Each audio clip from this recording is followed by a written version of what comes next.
2 କୋଟି ଅଯୋଗ୍ୟ ରେସନଧାରୀଙ୍କ ନାଁ କଟିଲା। 2 କୋଟିରୁ ଅଧିକ ଅଯୋଗ୍ୟ ରେସନ କାର୍ଡଧାରୀଙ୍କୁ ତାଲିକାରୁ ହଟାଇ ଦିଆଯାଇଛି। ଏହି ଅଯୋଗ୍ୟ ହିତାଧିକାରୀ ଅନୁଚିତ ଉପାୟରେ ମାଗଣା ରେସନ ଯୋଜନାରେ ଲାଭ ଉଠାଉଥିଲେ। ଗତ 4-5 ମାସ ଯାଞ୍ଚ ପରେ ଏହିମାନଙ୍କୁ ଚିହ୍ନଟ କରାଯାଇ ହଟାଇବା ପାଇଁ ପ୍ରକ୍ରିୟା ଆରମ୍ଭ ହୋଇଥିଲା।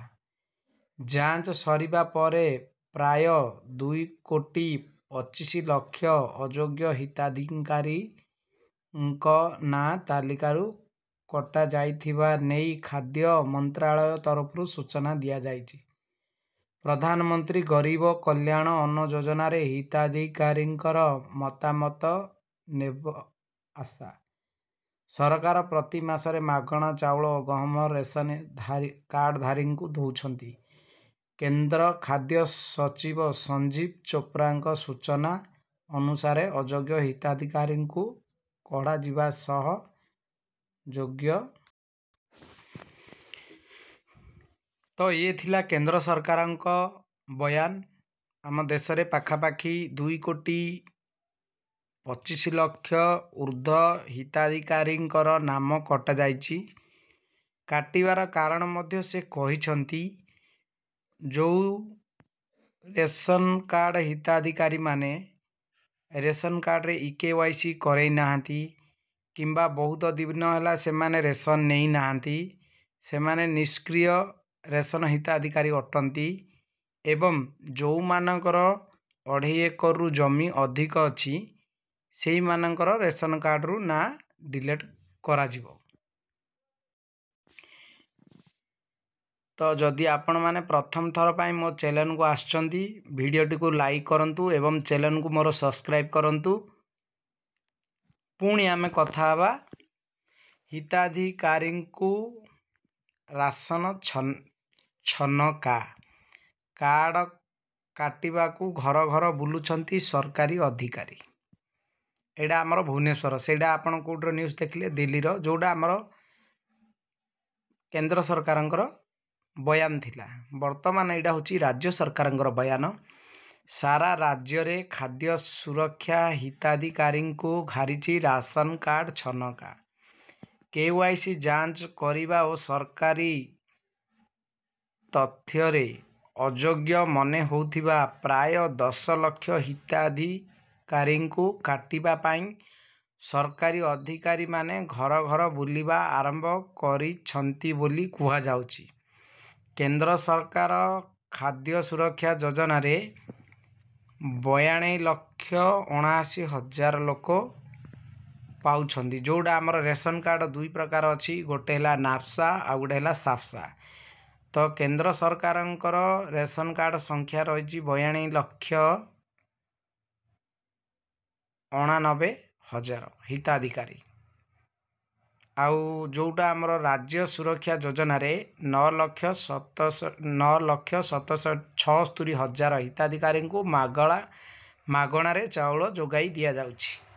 ତେବେ ମାସିକ 10,000 ଟଙ୍କାରୁ ଅଧିକ ରୋଜଗାର, 2 ବଖରାରୁ ଅଧିକ ପକ୍କା ଘର, 3 ଚକିଆ ଗାଡ଼ି, ମୋଟର ଚାଳିତ ଡଙ୍ଗା ଓ କୃଷି ଯନ୍ତ୍ରପାତି ଆଦି ରହିଥିଲେ ରାସନ କାର୍ଡ କଟିବ ବୋଲି ଏବେ ପ୍ରଚାର ହେଉଛି। ସେହିପରି 2.5 ଏକର ଜମି ଥିବା ହିତାଧିକାରୀମାନେ ମଧ୍ୟ ରେସନ କାର୍ଡରୁ ବାଦ୍ ପଡ଼ିବେ ବୋଲି ସରକାରୀ ଅଧିକାରୀମାନେ କହୁଛନ୍ତି, ଯାହାକୁ ନେଇ ହିତାଧିକାରୀଙ୍କ ମନରେ ଛନକା ସୃଷ୍ଟି ହୋଇଛି। ସୂଚନା ଅନୁଯାୟୀ କେନ୍ଦ୍ର ସରକାର ସାରା ଦେଶ ପାଇଁ ଏକ ତାଲିକା ପ୍ରସ୍ତୁତ କରିଛନ୍ତି। ଏହି ତାଲିକାରେ ଦେଶର 1 କୋଟି 17 ଲକ୍ଷ ହିତାଧିକାରୀଙ୍କ ନାମ ରହିଛି। ଏହି ତାଲିକାରେ ହିତାଧିକାରୀମାନେ ସାରା ରାଜ୍ୟରୁ ବାଦ୍ ପଡ଼ିବେ। 10 ଲକ୍ଷରୁ ଉର୍ଦ୍ଧ୍ୱ ହିତାଧିକାରୀ ରାସନ ପାଇବା ପାଇଁ ଯୋଗ୍ୟ ନଥିବା କେନ୍ଦ୍ର ସରକାର ଅନୁଭବ କରିଛନ୍ତି। ଅର୍ଥାତ୍ ଏହି ତାଲିକାରେ ଥିବା ହିତାଧିକାରୀମାନେ ଅଯୋଗ୍ୟ ହୋଇ ମଧ୍ୟ ରାସନ ସାମଗ୍ରୀ ନେଉଥିବା କେନ୍ଦ୍ର କହିଛି। ଏଥିପାଇଁ ରାଜ୍ୟଗୁଡ଼ିକୁ ଏହିଭଳି ତାଲିକା ପ୍ରଦାନ ସହ ତାଲିକାରେ ଥିବା ହିତାଧିକାରୀଙ୍କ ସ୍ଥିତି ଯାଞ୍ଚ କରି ସେମାନଙ୍କୁ ତାଲିକାରୁ ହଟାଇବାକୁ ନିର୍ଦ୍ଦେଶ ଥିବା ଜଣାପଡ଼ିଛି।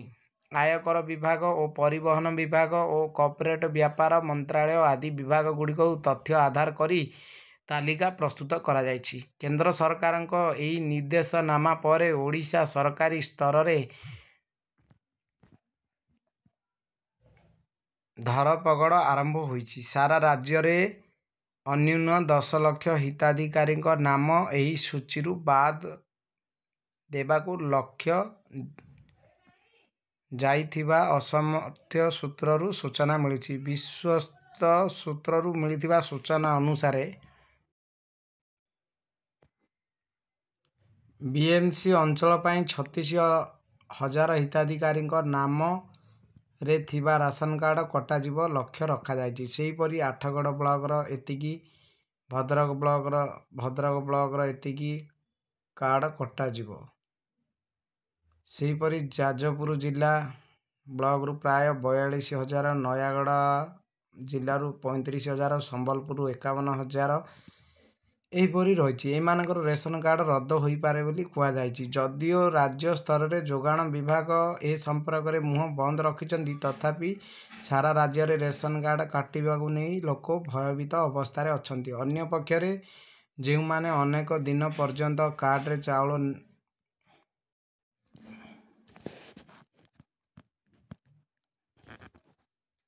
ଯଦିଓ ରାଜ୍ୟରେ ଯୋଗାଣ ଅନ୍ୟପକ୍ଷରେ ଯେଉଁମାନେ ଅନେକ ଦିନ ପର୍ଯ୍ୟନ୍ତ କାର୍ଡ଼ରେ ଚାଉଳ ନେଇନାହାନ୍ତି, ସେମାନଙ୍କ ନାମ ମଧ୍ୟ ରାସନ କାର୍ଡ଼ ସୂଚୀରୁ ବାଦ୍ ପଡ଼ିବ। ରାଜ୍ୟରେ ଜାରି ରହିଥିବା ଇକେୱାଇସି ପ୍ରକ୍ରିୟା ପ୍ରାୟ 15 ଲକ୍ଷ ହିତାଧିକାରୀ ଏଯାଏଁ ଇକେୱାଇସି କରାଇନାହାନ୍ତି।